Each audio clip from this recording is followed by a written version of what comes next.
Minha irmã está sendo machucada pelo meu ex-noivo, mas eu não me importo e não vou ajudá-la. Há 5 anos minha irmã mais velha, Jane, destruiu qualquer laço que eu pudesse ter com ela. Foi como se ela tivesse arrancado o chão sob meus pés e ainda tivesse o cinismo de perguntar por que eu estava caída. Jane dormiu com meu ex-noivo, John. Isso mesmo. A mulher com quem compartilhei memórias de infância, risadas, brigas bobas e até segredos de adolescência. Decidiu que a melhor forma de mostrar seus sentimentos era se enfiar na minha cama com o homem com quem eu ia me casar. Ela justificou o ato dizendo que sempre o amou, que era um daqueles amores de novela que só se percebe quando já é tarde demais, que eles tinham uma conexão especial, uma chama que eu jamais entenderia. Disse que nunca planejou, que apenas aconteceu. E eu só olhei para ela e pensei, uau, essas pessoas são patéticas. John, por sua vez, teve o desplante de dizer que eu devia ter lutado por ele, que a culpa era minha por não me importar o suficiente, que eu nunca chorei, nunca implorei, nunca tentei impedir que ele fosse embora. Como se amar alguém fosse uma performance teatral, onde quem chora mais ganha. Como se a traição fosse perdoável, desde que o traído demonstrasse esforço. Lembro nitidamente dele gritando comigo. Se você algum dia me amasse, você lutaria por mim. Você teria chorado, gritado, feito alguma coisa.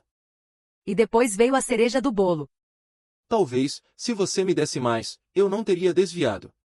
A audácia dele me tirou o fôlego. Sempre fui eu quem tomou a iniciativa no relacionamento. Sempre fui a primeira a propor momentos íntimos, a tentar reacender a chama quando a rotina começava a pesar. Ele sempre dizia que tinha um apetite sexual menor que o meu, que eu era intensa demais, que só precisava de carinho, não de toque. E eu respeitei isso, porque achei que era parte do equilíbrio. Mas veja só, o homem que dizia querer menos foi buscar mais com a minha irmã. Naquela noite não chorei, não gritei, não implorei. Fiz as malas, cancelei o casamento, enviei os convites para o lixo e excluí qualquer lembrança física daquele relacionamento. A única coisa que mantive foram as imagens da câmera de segurança do meu apartamento, onde ele e Jane transavam despreocupados, como se estivessem em um quarto de motel e não na sala de estar da minha casa. Eles esqueceram completamente que o sistema estava ativado. E eu, com toda a calma do mundo, enviei as gravações para os pais dele. A família de John me adorava, principalmente seu pai e sua avó. Mas eu sabia que eles nunca acreditariam em mim se não vissem com os próprios olhos.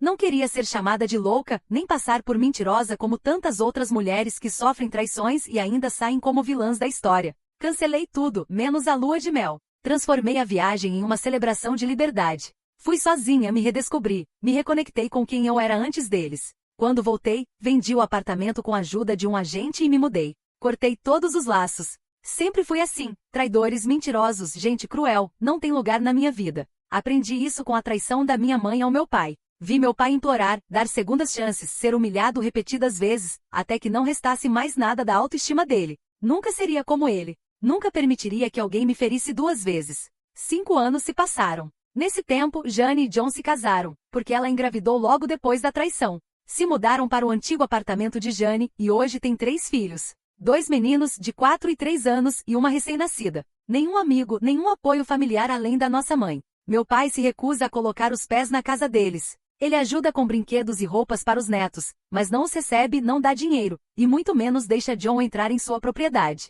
A coisa começou a desandar recentemente. Eu estava visitando meu pai, quando, no meio da noite, Jane apareceu batendo desesperada à porta. Trazia as crianças nos braços com o rosto inchado de tanto chorar. Tinha um olho roxo, marcas de dedos no pescoço, hematomas visíveis nos braços. Eu teria sentido pena, se ela não tivesse aberto a boca. Ela entrou dizendo que John havia perdido a cabeça com ela. Disse que ele a comparava comigo o tempo todo. Que dizia que eu era perfeita e que ela deveria se esforçar mais para ser como eu. Que eu era organizada, que sabia manter um lar, que era sensual, inteligente e independente. Tudo o que ele queria, mas nunca teve porque eu não lutei por ele. Jane estava desesperada. Disse que era minha culpa. Que John só tinha ela porque eu o rejeitei. Que ele perdeu o apoio da família por minha causa. Que tudo seria diferente se eu tivesse chorado, me humilhado, implorado. Segundo ela, eu fui embora e ainda assim arruinei a vida dela. O mais irônico é que ela mesma dizia que John fazia sexo com ela pensando em mim. Que às vezes, no meio do ato, ele a chamava pelo meu nome.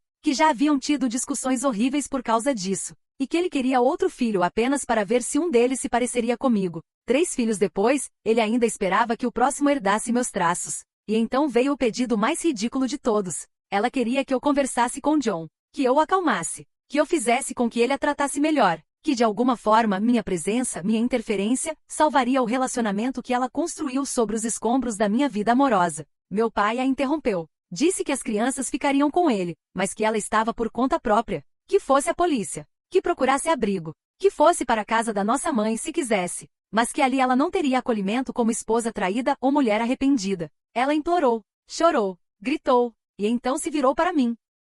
Por favor, você pode falar com ele? Fazer ele parar? Tudo isso só começou por sua causa. Tipo, ela está falando sério? Eu olhei para ela e disse, você está em uma situação que você mesma criou. Você é mais velha que eu, decidiu dormir com um homem comprometido e depois se casou com ele, mesmo depois de alegar que tudo o que ele queria era a mulher que ele abandonou. Você foi excluída de qualquer sistema de apoio viável por ser uma pessoa horrível. Ninguém merece ser machucado e não vejo isso como karma. Mas você deixou de ser minha irmã na primeira vez que dormiu com John. Alguém que te ama nunca demonstraria um ódio tão flagrante por você. Isso vale para ambos.